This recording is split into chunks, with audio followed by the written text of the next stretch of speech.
morning students, myself Aditya Mishra from Gurukul Grover School।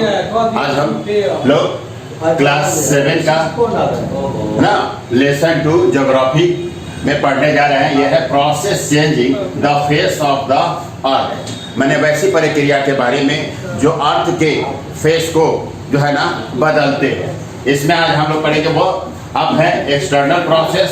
ऐसे अर्थ का जो फेस है वो दो तत्व से होता है, पहले बदलता है। जैसे एक होता है आपका एक्सटर्नल और दूसरा होता है इंटरनल। लेकिन यहाँ पर हमें एक्सटर्नल प्रोसेस और एक्सटर्नल प्रोसेस में वेदरिंग और इसके बाद एजेंट ऑफ ग्रेडेशन। ग्रेडेशन का मतलब होता है जैसे किसी भी हाईलैंड को जो कोई भी एजेंट जो नदी है, रिवर, हवा जो है ना अपरदित करती है, यानी कि उसको काटती है और इसके बाद जो है ना वो लो लैंड में जाकर बिछा देती है। ये जो प्रक्रिया है, एक तरफ अपर्दन और दूसरे तरफ जो है ना उस अपरदित तत्व को, मटेरियल को दूसरे जगह जमा करती है। उसी को हम लोग उसको इन दोनों चीज़ों को मिलाकर हम कहते हैं ग्रेडेशन। यानी कि अब इसके बाद इसमें एजेंट ऑफ ग्रेडेशन में कौन कौन आते हैं? वो आपके आते हैं रनिंग वाटर, यानी कि बहता हुआ पानी जैसे कि नदी। इसके बाद अंडरग्राउंड वाटर यानी कि भूमिगत जल, और तीसरा है जो है ना ग्लेशियर्स, है ना। तब हम लोग पढ़ेंगे इस लेसन में कि लैंडफॉर्म्स का अध्ययन महत्वपूर्ण है। इसके प्रभावों को मानव जीवन पर समझने के लिए इसमें भिन्न प्रकार के लैंड सरफेस के प्रारूप की विशेषताओं का वर्णन शामिल है ना। भूमि के सतह के प्रकार यानी कि लैंडफॉर्म कई लैंडफॉर्म से बना हुआ है। लैंडफॉर्म जैसे आप जानते हैं माउंटेन है ना, पठार है, प्लेन्स है और घाटी है। ये लैंडफॉर्म जो है ना धीरे धीरे निरंतर जो है ना बदलते रहते हैं। लेकिन कभी कभी जो नेचुरल एक्टिविटी जैसे आपका भूकंप, बाढ़ आया, इसके साथ जो है ना ये जो बदलाव हो जाता है वो काफ़ी तेज होता है। यानी कि नेचुरल प्रोसेस में, और इसके बाद जो है ना natural process divided into 2 major ना टाइप्स। एक आपका हो गया एक्सटर्नल और दूसरा जो होता है इंटरनल। तो एक्सटर्नल जो प्रक्रियाएं होती हैं वो होती हैं एटमॉस्फेयर यानी कि वायुमंडल में, और इसके बाद जो है ना हाइड्रोस्फीयर यानी कि जलमंडल में। लेकिन आंतरिक प्रक्रियाएं जो घटित होती हैं वो the interior of the earth यानी कि पृथ्वी के यानी कि धरती के अंदर जो है ना घटनाएं होती है उससे होती है। आंतरिक प्रक्रिया यानी कि अचानक एकाएक धीरे धीरे जो है ना गति उत्पन्न करती हैं, जिसके कारण जो है ना ये क्या करती है, lead the building of mountain, volcano, eruption and earthquake. External process अब है एक्सटर्नल प्रोसेस।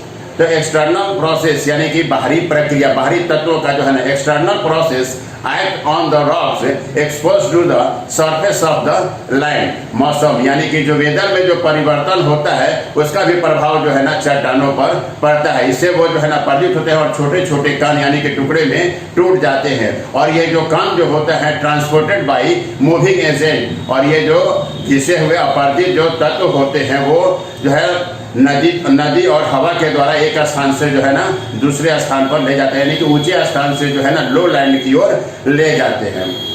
यह जो है इस प्रक्रिया को हम ग्रेडेशन प्रोसेस कहते हैं। यानी कि ऊंची भूमि को अपरदित कर, है ना, उसको जो करते हैं, ऊंची भूमि को जो अपरदित करते हैं उसको हम लोग डिग्रेडेशन कहते हैं, जिसमें पदार्थ उच्च क्षेत्र से हट जाता है। इसके बाद जो है ना वो दूसरे जो लो लैंड में जो है ना जमा होता है उसको एग्रीडेशन हम लोग कहते हैं।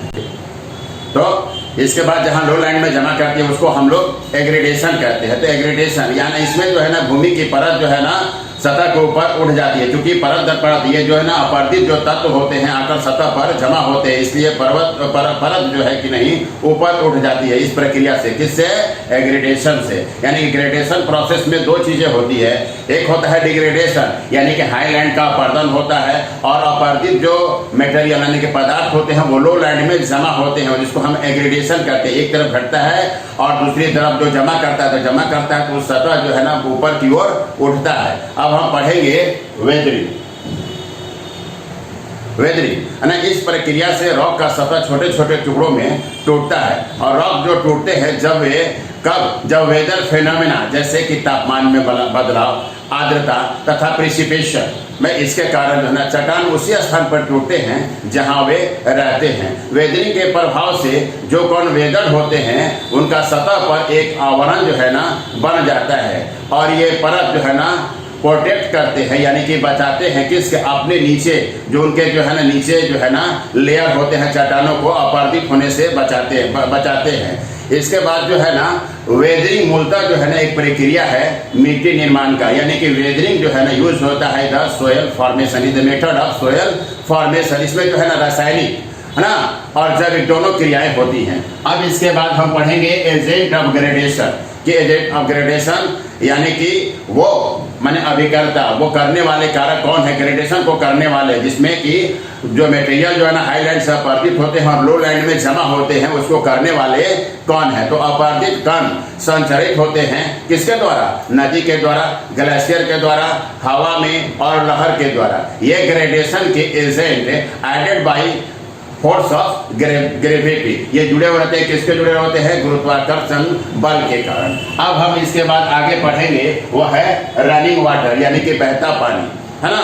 नदी मार्ग जो है ना सामान्य तौर पर बटे रहते हैं 3 लेयर, जैसा है एक है अपर, मिडिल और लोअर, यानी कि अपर मार्ग में जो है ना नदी जो है ना पोजेस अधिकतम एनर्जी को जो है ना मैक्सिमम एनर्जी को लगाती है, तथा वाटर जो है ना नीचे की ओर पहुंचता है खाड़ी ढाल की ओर, है ना। यहाँ अधिकतम जो है ना अपरदन की क्रियाएं होती हैं। इस स्टेज में नदी भूमि को अपरदित करती है और संकीर्ण घाटी में वेदर पार्टिकल जो होते हैं उसका इस्तेमाल करती है एज ए शार्प टूल्स बनाकर, और इस तरह की संकीर्ण घाटी को जॉर्ज कहते हैं, है ना। और धीरे धीरे जो है ना अपरदित होती है, और ये घाटी जो है ना जॉर्ज जो है ना धीरे धीरे अपरदित होती है और वी शेप की घाटी के रूप में जो है ना परिवर्तित हो जाती है। यानी कि अपर कोर्स में जो है ना घाटी का निर्माण होता है वी शेप की होती है और घाटी की गहराई भी अधिक होती है। अपर कोर्स में ये तेजी से होता है ना। वाटरफॉल्स जो है ना इसमें जो है ना सामान्य रूप से पाए जाते हैं, यानी कि अपर मार्ग में। और मिडिल कोर्स, इसमें घाटी की ढाल जो होती है अपर कोर्स से जो है ना कम होती है, और वैली जो है ना घाटी जो है ना साइड से इरोड होती है, इससे वो चौड़ी हो जाती है और एक बड़े फ्लड प्लेन्स का जो है ना निर्माण होता है, तथा वैली की तरफ ढाल भी जो है ना जेंटल यानी कि कम होती है। नदियों की श्रृंखला है ना फ्लड प्लेन के थोड़े हिस्से को जो है ना ऑक्युपाइज करती है, तथा इसको जो है ना डेवलप करती है, विकसित करती है ब्रॉड स्वीपिंग कर्व्स के रूप में, यानी कि समतल मैदान में इस तरह के कर्व नदियों के श्रृंखलाओं में मीनांडर्स कहलाते हैं। अब हम पढ़ेंगे लोअर कोर्स के बारे में। इस घाटी के इसमें जो घाटी की जो ढाल होती है वो कम होती है, अतः नदी जो है ना सभी सेंटिमेंट को स्थानांतरित करने में असफल हो जाती है। यानी कि आप जानते हैं कि जब नदियां अंत की ओर पहुंचती है, यानी कि जब समुद्र में मिलने की ओर पहुंचती है, तो इसकी स्पीड, उसकी गति जो है ना कम होती है, और इस कारण जो है ना अपने साथ जो है ना जो तलछट सेंटिमेंट लाती है उसको आगे बढ़ा ले जाने में वो मैंने सफल नहीं हो पाती। क्यों? क्योंकि उनकी वेग यानी कि तीव्रता जो है ना धीरे धीरे कम हो जाती है, यानी कि इसी तरह इसका मतलब होगा कि वो स्थानांतरित करने में सफल नहीं हो पाती है। इसलिए डिपोजिशन यहाँ जो है ना प्रमुख प्रक्रिया होता है। जब हम वो नदी जो है ना अपने साथ लाए सेडिमेंट को आगे नहीं ले जाती हैं, तो क्या करती है उसको वहीं पर जमा कर देती हैं, और जो है ना फ्लड प्लेन्स यानी कि मिडिल कोर्स की अपेक्षा इसमें जो है ना बड़ा होता है। नदी में पदार्थ जो है ना जमा होने लगते हैं, जिसके कारण नदियां जो है ना कई शाखाओं में बढ़ जाती है, कई शाखाओं का निर्माण हो जाता है, और इस तरह से अलग निकलकर जो है ना बहने लगती है। उसको हम लोग डिस्ट्रीब्यूटरीज कहते हैं। ये क्षेत्र जो है ना ढका रहता है इस तरह के deposit and crisscrossed by number of distributing, इसे हम डेल्टा कहते हैं। और नदियों का डेल्टा इसलिए कहा जाता है क्योंकि इसका आकार जो है ना त्रिभुजाकार है ना, ग्रीक लेटर डेल्टा के अनुसार होता है। नदी का डेल्टा जो है ना उपजाऊ एल्बुमिन से बना है। सभी नदी जो है ना डेल्टा नहीं बनाती है। जब नदी समुद्र में प्रवेश करती है तब जिसमें भी पदार्थ वो लाती है, जो अपरदित सेडिमेंट होता है उसको कहाँ जमा करती है, वो समुद्र के सतह पर जमा करती है।